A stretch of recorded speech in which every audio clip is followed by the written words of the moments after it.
From the station working for you, this is WRTV News at 5:30, streaming now. Now at 5:30, the YMCA in Muncie wants to consolidate 2 facilities into 1. Why some are fighting this move, why they say it should not happen. A baby giraffe at the Indianapolis Zoo finally has a name. We will reveal the name, what it means, and the process that went into naming this bundle of joy. Topping today's lineup, many are worried they won't get their normal holiday bonus this year. We're taking a look at some other options for workers. We're looking to up their pay this time of year. Well, stopping cyberbullying before it happens. The technology working to get people to reconsider sending such hurtful messages. And a twist on layaway is exploding among retailers. We found out why financial experts are concerned about buy now, pay later options for online shopping. Thank you, Chris. The YMCA of Muncie wants to consolidate their 2 facilities into 1, and they say they have their sights set on a park that goes back a century. But people who live near that park are not happy with the plan. Our Kelsey Anderson has more from Muncie on how they are fighting back. The park serves the Riverside Normal City neighborhood, and it also serves the Old West End neighborhood. Beth Messner is one of dozens of Muncie residents that doesn't want to see a new YMCA building at Toohey Park. You find children flying kites, kids running, playing impromptu games of tag and ball, families picnicking. As of right now, the YMCA has 2 locations in Muncie. They want to consolidate those 2 and make 1 new facility to better serve the residents and the Y members. I spoke with the president and CEO of the YMCA of Muncie, Chad Zaucha, and he says the Y didn't select this site because of their own personal interests. He says they are willing to locate there because of collective interests of the community. I think the future of really our city, Muncie, is dependent on sustaining and enhancing the vitality of downtown. So locating the YMCA at Toohey Park is one of the most important strategies to achieve that vitality. Now, leaders say the YMCA does plan on keeping this public pool here at Toohey Park, but what residents are concerned about is all of this green space being taken away by a 2-story building. As the 9th largest second-class city in Indiana, we already have less acreage of parkland per resident than any other second-class city in this state. And now we're looking at a city administration that seems to be strongly considering giving away parkland we can't afford to lose to a private entity. Mayor Dan Ridenour says he urged the YMCA to find a downtown location with bus access so more Muncie residents could utilize the space. It's right on one of those greenways in our city, so it fits well with the downtown development, and it fits, and their services are very important to our city. Messner says her and other residents support the YMCA's decision to consolidate and appreciate all the services they offer to the community, but they don't think Toohey Park is the answer. The thing that we have concerns about is taking away parkland in a city that already is depleted in parkland. Are a huge concern about the privatization of public land. That is opening a door that should never be opened. Mayor Ridenour says this is still in the very early stages and the conversations surrounding this plan have just begun. Working for you, Kelsey Anderson, WRTV. A petition at the website savetoohey.org has more than 1,400 signatures. We have much more about these plans, plus the YMCA's full announcement at our website, WRTV.com. Kevin, today was not a day that I would want to be at a park. Yeah, you'd have to be moving, keep moving to stay warm. But tomorrow and beyond, it gets a little more enjoyable. 16th and Georgetown, just like any other location in central Indiana, cloudy and quiet. You're looking across the infield at the Motor Speedway. Of course, the big news out at the track yesterday was Donald Davidson announcing that he's retiring as IMS historian. Donald will be missed. 38, that's our temperature now. It feels like 31, though. You've got to factor in the wind that's southwest. Visibility a full 10 miles. You can see the clouds forever. Temperatures in the low to mid 30s. Tomorrow morning, because of the cloud cover, we don't change a lot. Tomorrow, the big change, Some clouds in the morning, then we go to work, get some afternoon sunshine. That helps the temperatures climb. 50 degrees, the magic number. That's the base temperature from which we'll climb a little more Thursday and Friday. The COVID-19 vaccine rollout is underway in the United Kingdom. This 90-year-old woman was the first person in the world to get it outside of clinical trials. Margaret Keenan was first in line this morning at one of the hospitals distributing the Pfizer vaccine. I'd say go for it. Go for it because it's free and it's the best thing that's ever happened at the moment. So please go for it. That's all I say, you know. If I can do it, well, so can you. Staff cheered her as she left the hospital. People over 80, home care workers, and frontline healthcare staff will be first to get the vaccine in the UK. It's a 2-shot series with the second dose coming 3 weeks after the first. Here in the U.S., there is new analysis out on the same vaccine. The FDA released documents on Pfizer's phase 3 clinical trials. It's the world's first detailed look at the science behind the shots. The documents confirm that Pfizer's vaccine candidate is strongly protective and safe. The data also shows there's benefits even after the first dose. It's about 50% effective a week later. Then there is nearly full protection after the second dose. An outside advisory group for the FDA will use this information during a meeting on Thursday. That's when members will vote on whether or not they think the FDA should issue an emergency use authorization for the vaccine. Pfizer's chief executive says he expects the public debate to be, well, intense. But he also said, quote, "We have answers to every question they will ask," and he is confident that they will vote yes. Meantime, AstraZeneca and the University of Oxford are the first vaccine developers to publish their full data in a peer-reviewed scientific journal. The data published today in the journal Lancet confirms earlier claims the vaccine is 70% effective overall.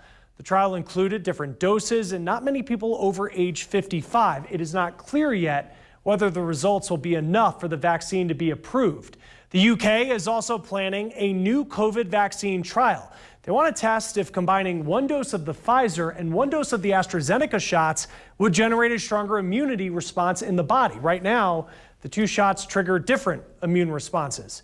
That trial will start in the UK, if the UK approves AstraZeneca's vaccine. Now, ahead in our lineup, a holiday bonus. Sounds pretty nice, but it may not be happening for everyone this year, but we have some of the other options that you could turn to instead.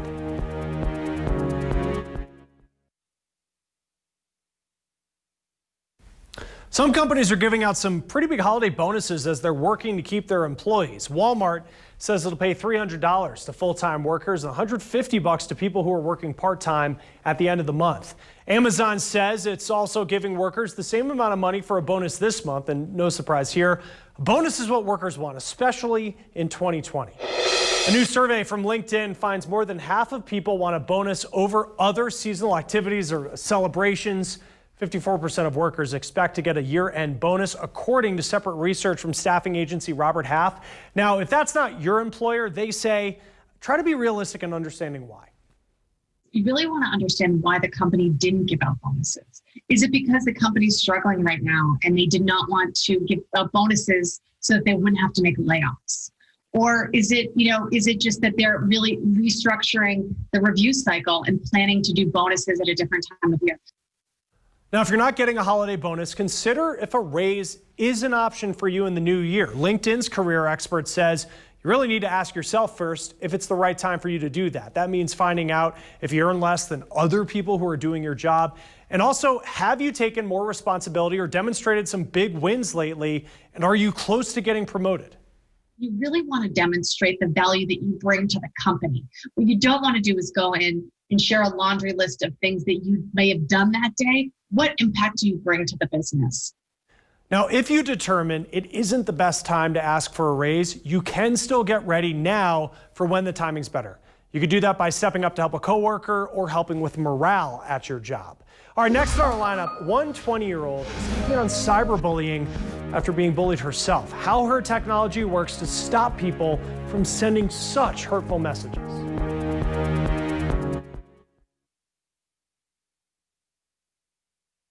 A new study confirms several complications related to COVID-19. The study in the Canadian Medical Association Journal looked at tens of thousands of patients and found that pneumonia, respiratory failure, kidney failure, and inflammation were the most common complications. Earlier in the summer, 72% of Americans said that they would take a COVID-19 vaccine. But in the months that have followed, that number's declined, despite the fact that we're close to getting one approved. It now stands at 60%. Dan Grossman takes a look at how behavioral science will play a role in getting this pandemic under control and to convince Americans to get the vaccine. In the race towards a vaccine, there have been a lot of hurdles. First, it was learning about this new virus and how it affects the body. Then it was developing a vaccine that was safe and effective. But now that two are on the horizon, the biggest hurdle facing companies like Pfizer and Moderna is getting people to actually get the shot. Maybe 10 to 15% of people are just never going to go and get a vaccine because they feel strongly against it. Katie Milkman is a professor at the Wharton School of Business at the University of Pennsylvania. That 10 to 15% of anti-vaxxers she just mentioned is part of the 42% of Americans who recently came out in a Gallup poll and said they would not get an FDA-approved COVID-19 vaccine. If we want to cool down what's been going on with this virus, that number will have to change, as herd immunity requires a high percentage of people to be immune, either through vaccination or antibodies. Measles, for example, requires at least 94% of the population be immune. I think actually a lot of social media companies have done great things around making it possible to share when you go vote, for instance, and making it really visible. We get I voted stickers. I think we should be doing similar things around vaccination. Katie says the goal then is to market the vaccine properly. Former presidents Barack Obama, Bill Clinton, and George W. Bush have all said they will very publicly get the vaccine. Katie also says celebrities will play a major role in instilling similar public confidence. The more people you see who you respect or you think highly of, and just in general, the more people you're friends with you see doing this, the more comfortable you're going to feel. Transparency is another big thing. Katie says some people might sit on the sidelines if they don't feel comfortable with what they're putting in their bodies. So outlining how the vaccine will work, why it's important, and how it will help the common man, woman, or child is crucial. I would highlight the similarity with other things we're comfortable with, right? All of our kids are getting vaccinations. Not all of them, but most of our kids, right? 90-some% of kids are getting vaccinations at various stages in their development. We've gotten very comfortable with the flu vaccine. Katie says questions and curiosity about these vaccines are a good thing. Same with transparent information if we hope to get closer to this finish line. I'm Dan Grossman reporting. And the new baby giraffe at the Indianapolis Zoo now has a name. The zoo says this cutie's name is Kenny. That's an African name meaning loved one. Kenny is a male reticulated giraffe calf. He was born November 8th and weighed 137 pounds at birth. The zoo's Facebook fans chose the name from 3 options pre-selected by the zoo's animal care team. Welcome, Kenny, to Indianapolis. That just flows off the tongue. Giraffe calf. I looked to try to figure out how a 1-year-old giraffe, how tall it might be. And if you look up giraffe growth chart, you just get a bunch of growth charts where kids stand next to it and then measure up to see where they're going. So I don't know the answer to that. Probably 10 feet tall. That's a guess.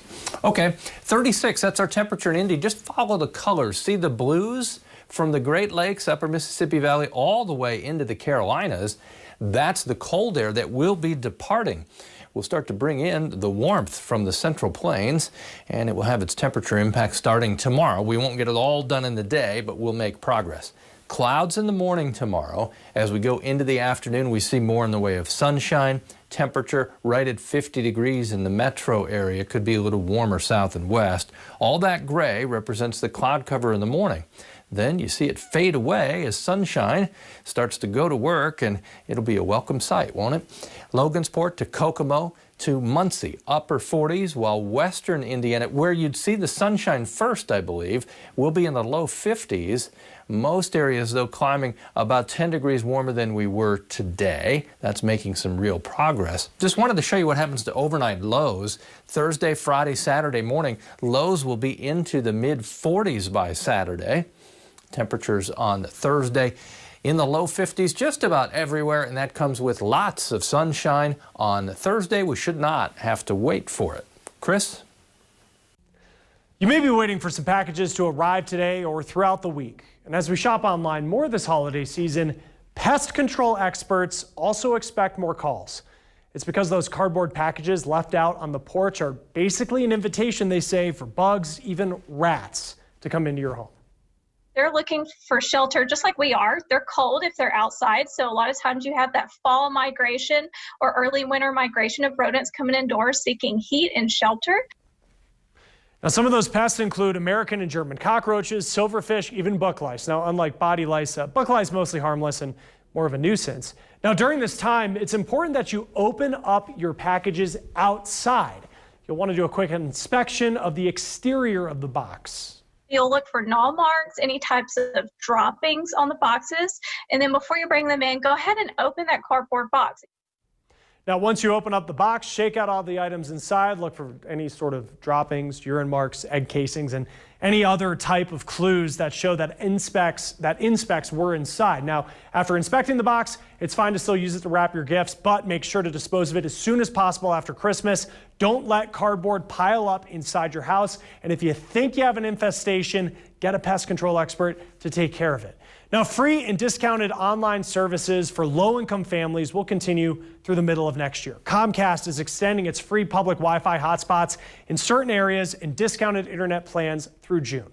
AT&T and Verizon had similar offers through 2020. If you are having trouble paying your internet bill, you should contact your service provider, see if you qualify for any discounts or if they'll work with you on it. Forbes has named a first-generation Indian immigrant and Harvard student as its youngest honoree on its 30 under 30 social impact list.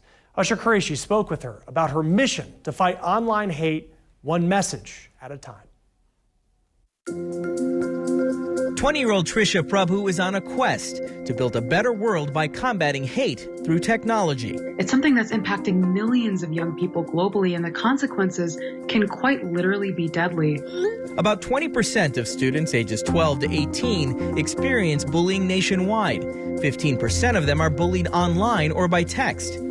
A former victim of cyberbullying herself, Prabhu says reading about a 12-year-old in Florida who died by suicide after being cyberbullied forced her to act. It just absolutely devastated me. And I knew as a young person who had grown up in a world with technology and phones, that I was uniquely positioned to do something about this, that, I could make a change. At just 13 years old, she created Rethink, a patented technology that can detect hurtful or offensive messages by a user and force them to pause and think. What if we're able to quite literally intervene in the decision-making process, right? And before someone hits send, go, whoa, hold on. What you're about to say could be offensive. Are you sure you want to post that? The custom-built Rethink keyboard replaces the mobile device's default keyboard and can spot and flag aggressive messages. She tested it as part of a science project with 1,500 young people. Seeing how young people behaved online on a social media-like environment when they had a chance to rethink saying something offensive, 93% of the time, young people change their mind. The prodigy has given multiple TEDx talks about cyberbullying over the years and has spoken at schools around the country and world.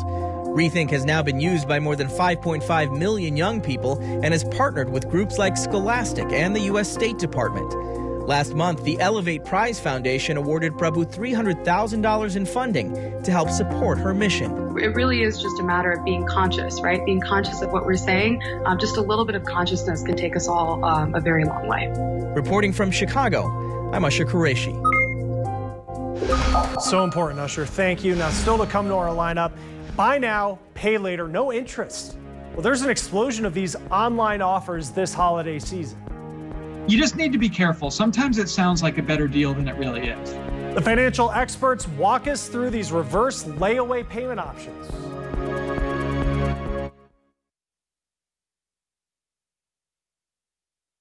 New payment options are popping up in your online shopping cart. There's been an explosion of retailers like Amazon and Target adding buy now, pay later options. In general, I'm not a huge fan of these services, really because I'm worried about any sort of consumer debt.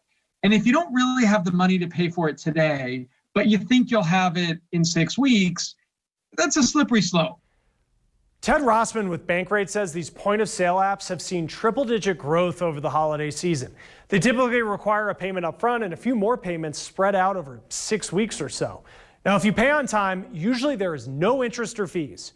Rossman says research has found that almost half of buy now, pay later customers have paid late at some point, mainly because they're disorganized. Stores like them, though, for several reasons, including the fact that they just get people to spend more money.